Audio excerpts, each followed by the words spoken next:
Tenses की practice का session नहीं चलाएंगे, कर दिया हुआ है ना जी।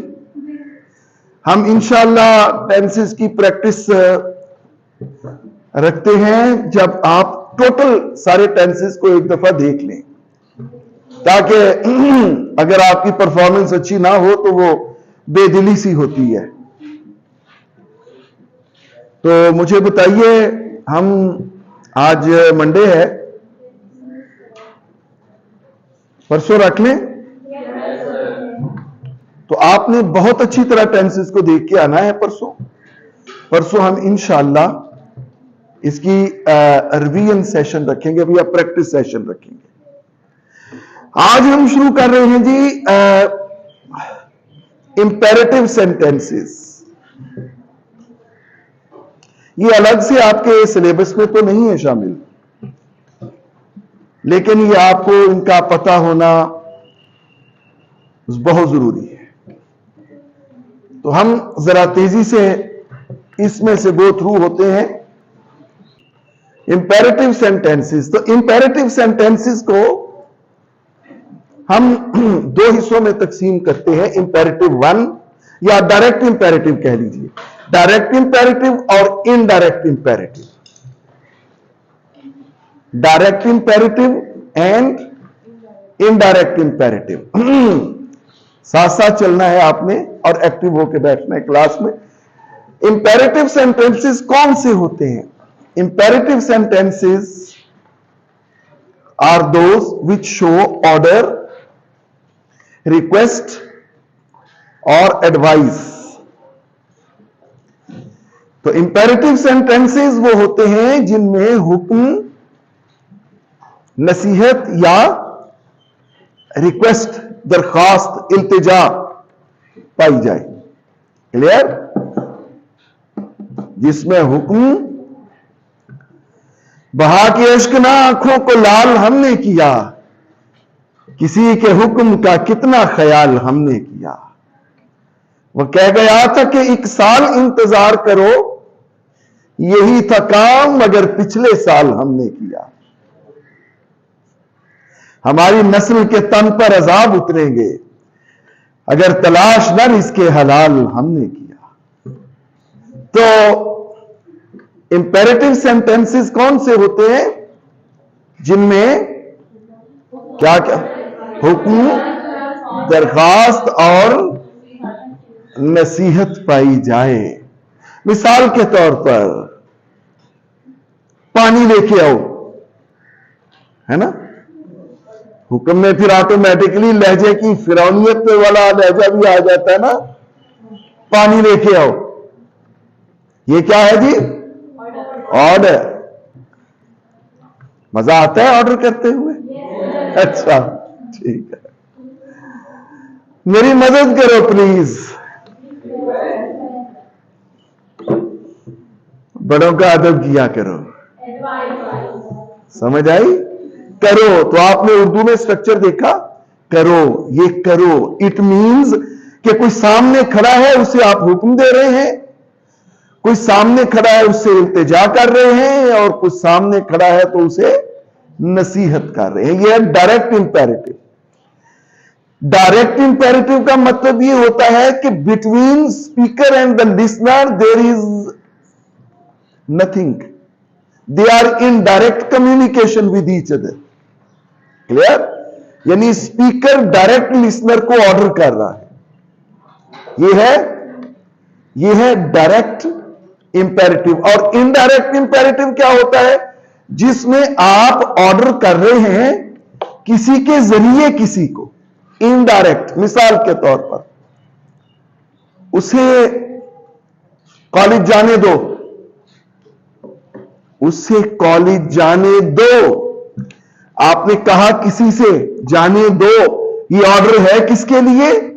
उसके लिए, थर्ड पर्सन के लिए। क्लियर? जो मौजूद नहीं है। तो ये होता है इनडायरेक्ट इंपेरेटिव।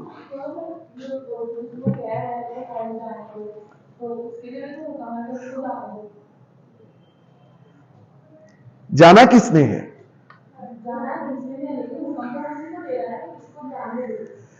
हुक्म हमेशा एक्शन का होता है।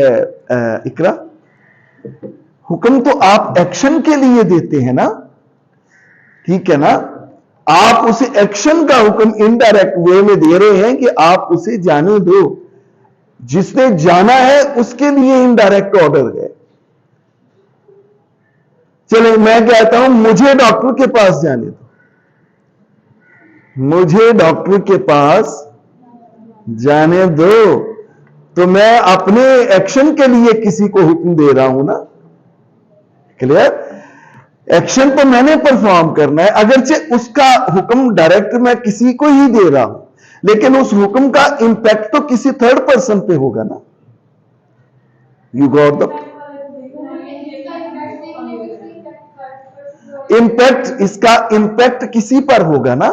मैं फर्ज के कहता हूं इकरा आप कश्फ को कमरे से बाहर जाने दें, अगरचे मैंने बात आपसे कही, एक्शन किसने परफॉर्म करना है?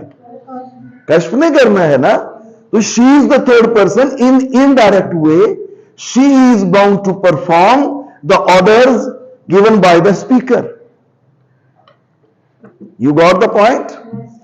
यानी आप कह किसी को रहे हैं, आपका डायरेक्ट ऑर्डर तो किसी के लिए है, लेकिन जिसको आप ऑर्डर कर रहे हैं उसने नहीं एक्शन करना, आपके इस ऑर्डर का इंपैक्ट किसी थर्ड पर्सन पे होगा। You got the point? और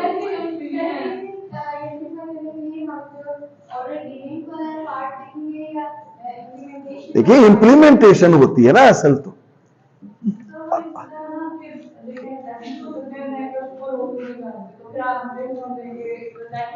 देखिए आपने कश्फ को डिटेन कर लिया, ठीक है। आप इसको दूसरी तरह देखें, यहां पे एक आर्मी है, जंग हो रही है ना दो ममालिक की। मेरे मुल्क की आर्मी ने मुखालिफ मुल्क के 2-3 लोगों को डिटेन कर लिया, ठीक है। अब उनकी डिटेंशन है, मैं उन्हें ऑर्डर करता हूं कि आप उन्हें जाने दें। डायरेक्ट ऑर्डर तो मेरा अपनी आर्मी के लिए ही है, इसकी इंप्लीमेंटेशन का इंपैक्ट किस पे होना है? उन पे होना है ना। जबकि अगर मैं कहूंगा कि आप जाएं, तो इस पे जिसको मैं ऑर्डर दे रहा हूं उसी पे इंपैक्ट भी हो रहा है ना। डायरेक्ट इंपेरेटिव में तो ये होता है ना कि आप जिसको ऑर्डर दे रहे हैं उसी पे ही इंपैक्ट भी हो रहा है, इंप्लीमेंट भी उसी नहीं करना है। यहां इंप्लीमेंट करने वाली एक और कुव्वत है जिसे आप थर्ड पर्सन कह सकते हैं।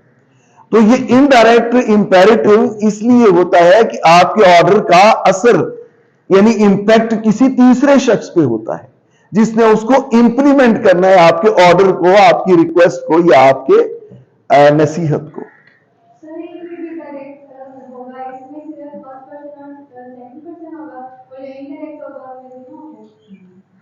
क्या जो डायरेक्ट है उसमें थर्ड पर्सन नहीं होगा, उसमें तो थर्ड पर्सन है ही नहीं। पानी पिलाओ, मुझे पानी पिलाओ, बात सिर्फ दो अफराद के दरमियान है, between speaker and the listener. जिसको ऑर्डर हो रहा है वो जाएगा, पानी का गिलास भरेगा और ले आएगा। इसे कहो मुझे पानी पिलाए, ये इनडायरेक्ट हो जाएगा कि पानी पिलाना है। मैंने ऑर्डर, पानी पिलाने का ऑर्डर एक्चुअली सामने वाले से कहा कि इसे कहो कि पानी पिलाए, या इसे पानी पिलाने दो, ये इसे कहो या इसे करने दो, ये दोनों एक ही कैटेगरी में आते हैं। फर्ज कीजिए मैं कहता हूं कि हसीब जिया से कहें कि ऑफिस से चाक लेके आए, या मैं कहता हूं हसीब जिया को चाक लाने दें, एक ही बात है। थोड़ा सा लैंग्वेज का फर्क आ जाता है। उर्दू में हम जब ने दे कहते हैं ना, तो इसका मतलब यह हुआ है कि किसी ने किसी को रोक रखा है। इंग्लिश में हम ऐसे नहीं करते। अब हम कहते हैं ना, अगर मैं फर्ज करें कहता हूं आपसे कि मुझे बताइए, तो टेल मी तो है, मैं ये भी कह सकता हूं लेट मी नो, मुझे पता चलने दो। अब ने दो, आपको किसी ने रोका तो नहीं हुआ ना, लेकिन ये अंग्रेजी में जो होता है ना ने दो वाला हमारा सिलसिला, तो इसमें ये कम होता है कि किसी ने किसी को काम करने से रोक रखे, उसका मतलब भी ये होता है कि उसे कहो कि ये करे।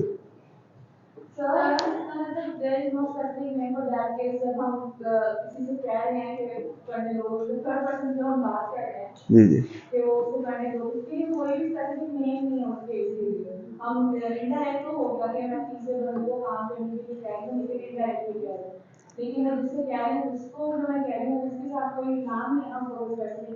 क्यों नाम क्यों नहीं, नाम क्यों नहीं, नाम हो सकता है।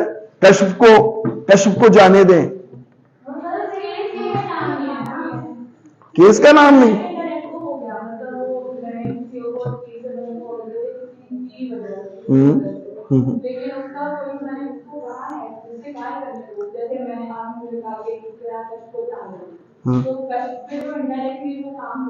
जी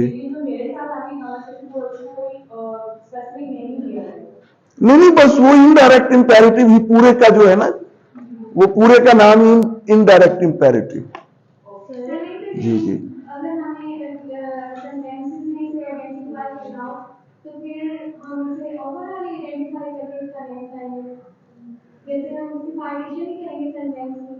आपको बस देखना है कि आपको सेंस होनी चाहिए कि डायरेक्ट ऑर्डर हो रहा है, जिसको ऑर्डर हो रहा है उसी ने इंप्लीमेंट करना है, या किसी के जरिए इंप्लीमेंट करवाया जा रहा है। किसी के जरिए इंप्लीमेंट करवाया जा रहा है तो इनडायरेक्ट इंपेरेटिव है, डायरेक्ट किया जा रहा है तो वो डायरेक्ट इंपेरेटिव। मुझे डॉक्टर के पास जाने दो, ये डायरेक्ट होगा ना? मुझे नहीं, ये इनडायरेक्ट होगा ना। फर्स्ट पर्सन सेकंड पर्सन से आपसे मैं कह रहा हूं मुझे जाने दें। देखिए, एक तो मैं स्पीकर हूं, मेरा डबल रोल है स्पीकर में। एक मैं स्पीकर हूं, एक आप लिसनर हैं, दो, और फिर तीसरा मैं हूं जो कि इसका ऑब्जेक्ट होगा, जिसने जाना है, सॉरी सब्जेक्ट होगा, जिसने डॉक्टर के पास जाना है। सर इसमें हम थर्ड पर्सन से तो कुछ नहीं कह रहे, तो फिर थर्ड पर्सन तो आप हैं, सेकंड पर्सन आप हैं। अब इसमें थर्ड पर्सन भी मैं हूं जिसने आगे इंप्लीमेंट करना है। यानी जरूरी नहीं कि आप गिनती में तीन हो। ये थर्ड पर्सन का मतलब ये होता है कि जिसने उसको इंप्लीमेंट करना है। आप फर्ज करें कह रही है कि अभी ना डॉक्टर के पास जाए, मुझे पहले ये समझा दे, ठीक है। मैं कहता हूं मुझे डॉक्टर के पास जाने दें, है मैं क्लियर। अब चूंकि मेरी इस वक्त कंडीशन ये है कि आपने मुझे रोक रखा है, मैं नहीं जा रहा, मैं स्पीकर हूं, आप लिसनर है। अगर आपने कहा चले चले जाएं, अब मेरा रोल हो जाएगा कि मैं चला जाऊंगा, एक थर्ड पर्सन का दोबारा रोल उसका हो जाएगा। अब इसमें देखिए थर्ड जो इनडायरेक्ट इंपेरेटिव होता है, इसमें सजेशन भी आती है। डायरेक्ट में तो तीन चीजें होती है ना, रिक्वेस्ट, ऑर्डर एंड एडवाइस। जो इनडायरेक्ट होता है उसमें चार चीजें होती है, order, request, advice and suggestion. तो सजेशन में अब आप एक और फिक्रा इस तरह देखिए, आइए चाय पीते हैं या आइए चाय पिए, क्लियर, आइए चाय पिए। चले इसको हम जरा इसको थोड़ा पोस्टपोन करते हैं। हम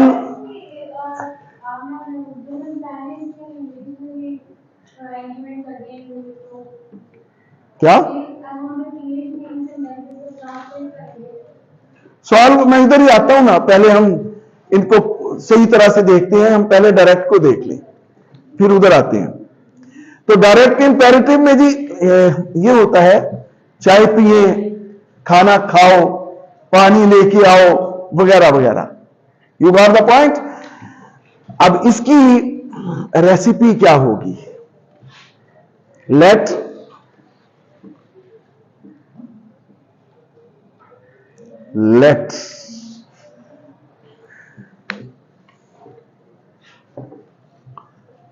प्लस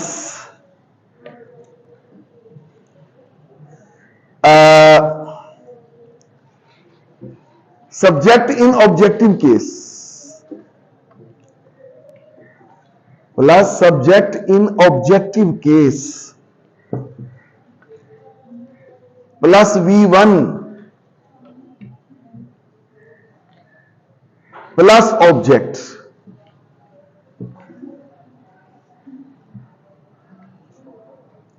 एम आई क्लियर। अब आपका ये सवाल हो सकता है कि सब्जेक्ट क्यों ऑब्जेक्टिव केस में आया, ये तो आता ही नहीं होता। इस तरह के सवाल किया करें ना कि सब्जेक्ट तो आना ही सब्जेक्टिव केस में चाहिए। You got the point. मैंने खुद सवाल, अब मेरे इस बात को समझ गए हैं। मैंने आपको लिखवाया ना कि late plus subject in objective case. अच्छा मुझे ये बताइए कि लेट का पार्ट ऑफ स्पीच क्या है? जो ऑब्जेक्टिव केस है ये जो प्रपोजिशन में बात आता है ना, जी जैसे कोई भी सेंटेंस हो उसके एंड के प्रपोजिशन के बाद जो आप सही कह रही हैं, सब्जेक्ट आएगा उसको आप सही कह रही हैं। मैं इसीलिए पूछ रहा हूं कि लेट का पार्ट ऑफ स्पीच क्या है? नहीं, ये प्रेपोजिशन है। Well done. लेट क्या है जी? प्रेपोजिशन है। तो प्रेपोजिशन के बाद कभी भी सब्जेक्टिव केस आ ही नहीं सकता। प्रेपोजिशन के बाद आता ही ऑब्जेक्टिव केस है, इसलिए यहां पे हम ऑब्जेक्टिव केस लेके आ रहे हैं। You got the point. अब देखिए फिक्रा, मुझे तकरीर करने दो, तो जरा कीजिए। हाँ जी, लेट मी स्पीच क्या हुआ? स्पीच क्या है? स्पीच क्या है बताइए? पार्ट ऑफ स्पीच क्या है? स्पीच का नाउन है ना, तो क्या मी के बाद नाउन आता है फौरन? वर्ब आना है ना, मेन वर्ब आना है, एक्शन वर्ब आना है। Let me make a speech.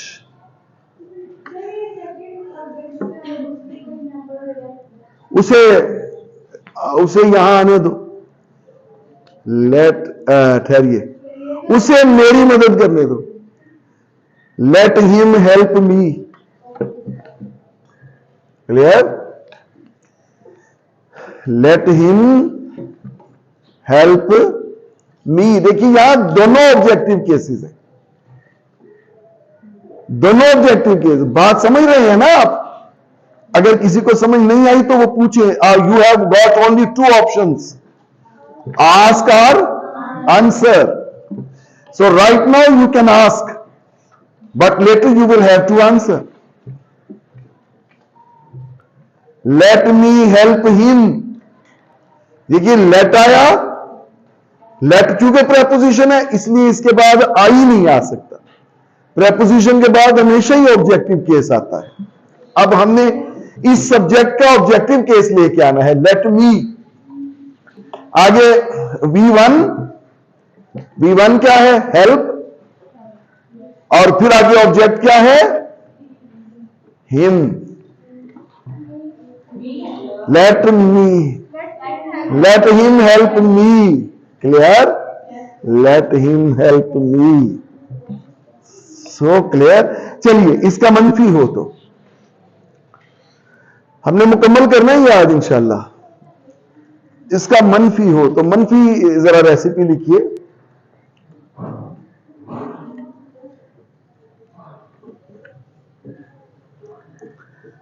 हाँ जी, लिखिए शुरू में।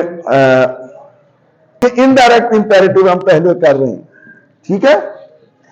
चलें, इसका जी अगर हमने मंफी लगाना है तो इसके मंफी के दो रेसिपीज हो सकती हैं, दो रेसिपीज हो सकती हैं।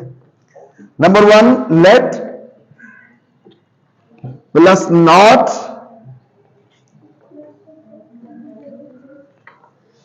लेट प्लस नॉट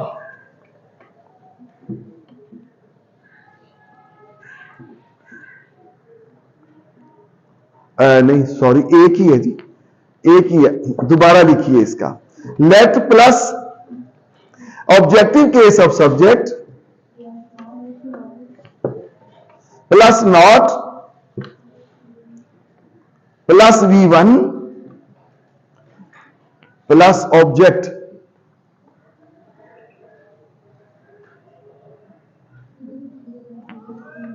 क्लियर जी? दोबारा देख लीजिए। Let plus objective case of subject plus not plus V1 plus, हाँ जी, नॉट सब्जेक्टिव केस पहले। हाँ नहीं, बात let plus objective case of subject, let plus objective case of subject plus not plus V1 plus object. मसलन उसे अपना वक्त जाया मत करने दो, let him not waste his time.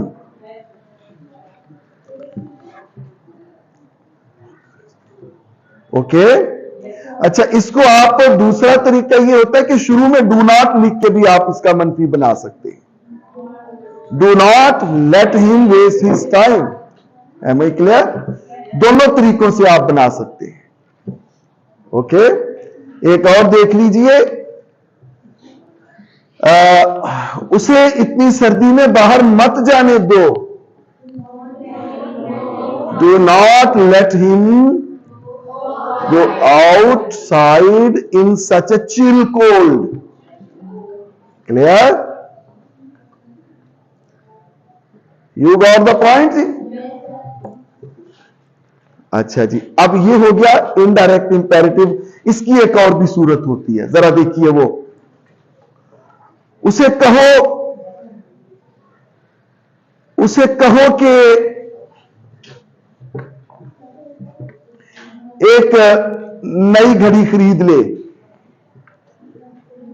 उसे कहो कि एक नई घड़ी खरीद ले। ये क्या आएगा? Ask him. यहां पे आप आस्क लेके आएंगे, से या टेल ना लगाएं, बेहतर यह है कि आस्क लगाएं। आस्क हिम, आगे to buy a new watch. Ask him to buy a new watch. उसे कहो कि जल्दी से यहां आए। Yes, ask him to come here immediately. Clear? ये हो गया। हाँ जी, क्या क्विकली है? चले क्विकली भी। अब ये हो गया इनडायरेक्ट इंपेरेटिव। आगे हम करेंगे कि डायरेक्ट इंपेरेटिव क्या होता है। डायरेक्ट इंपेरेटिव में जैसा कि आपको पता है, नो टॉकिंग, कि the conversation is going on between speaker and the listener. तो उसमें क्या होगा कि स्पीकर जो होगा वो लिसनर को डायरेक्ट ऑर्डर देगा। इसकी रेसिपी क्या होगी, लिखें। अच्छा, अब ये जहन में रखिए कि इसमें सब्जेक्ट होता है, लेकिन ये कंसील्ड, हिडन या अंडरस्टूड सब्जेक्ट होता है। इसे हम परफॉर्म नहीं करते, बोलते नहीं है। ये किसी खास मौके पे हम बोलते हैं। मसलन मैं कहता हूं कि या कोई किसी से कहता है कि पानी लाओ, कि कौन है सब्जेक्ट इसमें, बताइए। हाँ जी, कौन है सब्जेक्ट? क्या है? पानी लाओ जी। नहीं, पानी लाओ सिर्फ। ये अब हम डायरेक्ट कर रहे हैं ना, डायरेक्ट इंपेरेटिव कर रहे हैं ना। यू, वो है यू, यानी सेकंड पर्सन इसमें सब्जेक्ट होता है, लेकिन हम उसे बोलते अमूमी तौर पर नहीं बोलते। क्लियर? अच्छा, इसका आप लिखे V1 प्लस ऑब्जेक्ट। फेच होता है जी। फेच और ब्रिंग में फर्क ये होता है कि फेच होता है कोई चीज जाके लेके आना, ठीक है, और ब्रिंग होता है आप वहीं पे खड़े हैं, मेरे लिए भी नहीं आई, वो ब्रिंग है। Fetch a glass of water, fetch a glass of water. Clear? अपनी किताब मुझे दे दो, गिव मी योर बुक। अच्छा, अब इसमें हम सब्जेक्ट कब बोलते हैं? जब आपने जिसको ऑर्डर कर रहे हैं उसे जरा डांट के कहना हो कुछ, ठीक है, कुछ डांट के कहना हो या जोर दे के कहना हो। उर्दू में भी तो यही मिजाज ना, तुम तो चुप करो, ऐसा ही है ना। या अगर हम जरा थोड़ा सा वैसे ऑर्डर करना है, चुप करो, यानी ये फर्क देखिए दोनों में, तुम तो चुप करो, इसमें जरा ज्यादा वो अगला सहम जाता है। अच्छा, अब यू साइलेंट, यानी देखिए जब हमने जिसको ऑर्डर कर रहे हैं,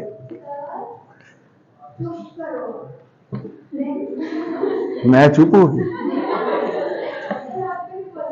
अच्छा, जी जी, मैं बताता हूं। बी क्वाइट, ये बी क्या है? ये बी मेन वर्ब है, बी साइलेंट, समझ आई? अच्छा, अब इसमें देखें जी, अगर लिखें, अगर आपने किसी को जोर दे के कहना हो या डांट के ऑर्डर करना हो, तो फिर उसमें ये सब्जेक्ट, यानी जो सेकंड पर्सन हमारा सब्जेक्ट है, वो बोला जाएगा। Clear? You be silent, you be quiet. किसको जी? अगर यानी आपने जो सामने खड़ा है, जिसे आप ऑर्डर कर रहे हैं ना, उसे सख्ती से कहना हो कुछ, तो फिर आप यू बोलेंगे, वरना अमूमी हालात में आपको बोलने की जरूरत नहीं है। ठीक है? Bring a cup of T, आपने यू नहीं बोला ना, समझे? अब दो तीन खड़े हैं, एक को आपने कहना है और तुम तो चाय लेके आओ, you bring a cup of T. Clear? ये फर्क है, यानी जब आपने थोड़ा सा सख्ती से कहना हो, तो फिर आप वो अंडरस्टूड सब्जेक्ट जो होगा वो बोलेंगे। अच्छा, इसकी जी मनफी क्या होगी? इसमें हम शुरू में डॉट या डू नॉट लगा देंगे। वक्त जाया मत करो, डॉट वेस्ट योर टाइम। ठीक है? आग के करीब मत जाओ, don't go near the fire. Am I clear? अच्छा, हाँ जी, चुप मत हो, डोंट बी साइलेंट। अब अगर हमने इसका पैसिव करना हो, पैसिव करना हो, तो उसकी रेसिपी होगी लेट प्लस ऑब्जेक्ट, सॉरी, हाँ जी, let plus object plus B plus V3। इसके पैसिव की उर्दू में कैसी यानी स्ट्रक्चर बनेगा? फिक्रा, हमें क्यों जरूरत पड़ेगी पैसिव में लाने की? वैसे तो हम ये कहेंगे ना कि दरवाजा बंद करो। क्लियर? अब अगर आप किसी को स्पेसिफिकली ऑर्डर नहीं कर रहे, काफी सारे लोग हैं,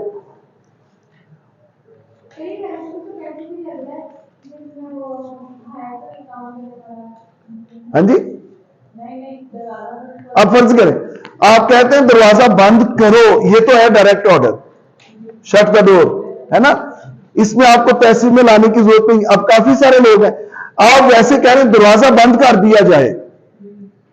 क्लियर? अब सब्जेक्ट नहीं है इस फिक्रे में, कोई खास काम करने वाला कोई खास नहीं है, एक जनरल बात आपने कही, दरवाजा बंद कर दिया जाए, ये ऑर्डर आपने किसी खास को नहीं दिया। तो ऐसे में आप ये पैसिव में लेके आएंगे जब आपके सामने कोई नहीं है खड़ा जिसको आप ऑर्डर कर रहे हैं, आप एक जनरल बात कर रहे हैं, सभी को कह रहे हैं कि कोई कर दे, तो आप क्या कहेंगे? दरवाजा बंद कर दिया जाए। इसकी let the door be shut या let the door be closed. Clear? अब अगर इसका पैसिव हो, पैसिव का सॉरी, अगर पैसिव का मनफी हो, तो पैसिव का मनफी हो तो उसके दो तरीके हैं। Number one, let plus not plus object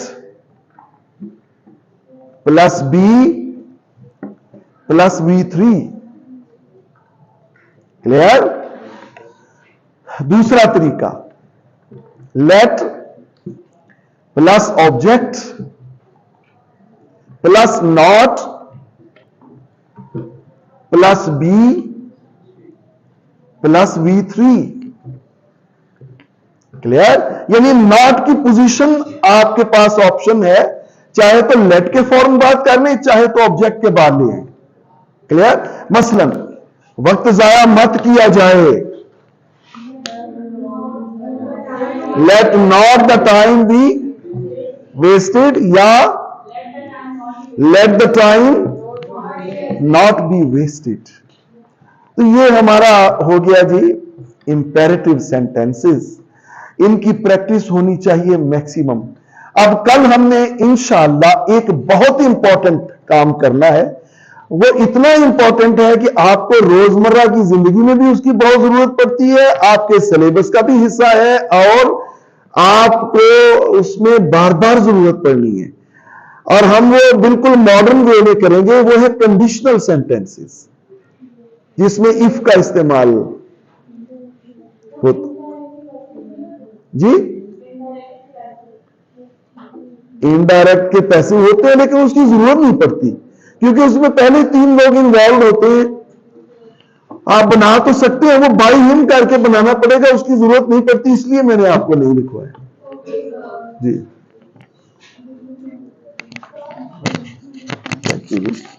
हाँ जी, ये ऑफ कर।